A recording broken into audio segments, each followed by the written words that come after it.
Hello ළමයි ඉතින් කොහොමද ඔයාලට අද මම වීඩියෝ එකෙන් ගේන්නේ මගේ කැම්පස් ජීවිතේ පළවෙනි දවස ගැන. අද පෙබරවාරි 16. අපිට උදේ 9 වෙද්දි තමයි එන්න කියලා දැනුම් දීලා තිබ්බේ. ඉතින් අපි 8:30 වෙද්දි ආවා. අපිට ලස්සන තොරණක් හදලා තිබ්බා සීනියර් අයියලා අක්කලා. අපිට ලස්සන රෝස මලකුයි කැම්පස් ලාංඡනය ගහලා තියෙන ලස්සන කීටක් එක්කුයි අපේ අයියලා අක්කලා අපිට දුන්නා. ඊට පස්සේ අපිව කෙලින්ම යවුවා අපේ වැඩසටහන තියෙන හෝල් එකට.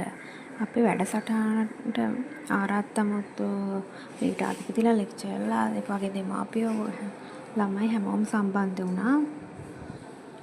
ජාතික ගීය ගායනා කරලා පොල් තෙල් පහන දාලා ඊට පස්සේ අපේ සීනියර් අක්කලා ටිකක් අපේ පූජා නර්තනයකින් අපිව පිළිගත්තා. තව ලස්සන වැඩසටහන් කීපයක්ම තිබ්බා. පීඨාධිපතිලාගේ ලෙක්චර්ලාගේ දේශන තිබ්බා. හැඳුම් අඳින් වැඩසටහන්. ආය සීනියර් අක්කලා අයියලා අපිට සංග්‍රහයකුත් ලෑස්ති කරලා තිබ්බා.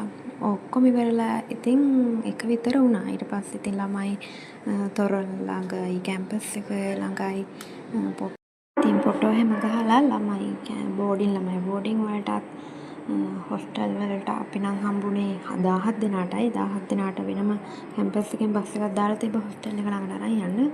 සමහර ටික දෙනෙක්ට වෙනම වාහන වල යන්න උනා බස් එක ඉඩ මදි වෙලා. ඉතින් ඔහොම තමයි අපේ කැම්පස් ජීවිතේ පළවෙනි දවසේ ගෙවුනේ.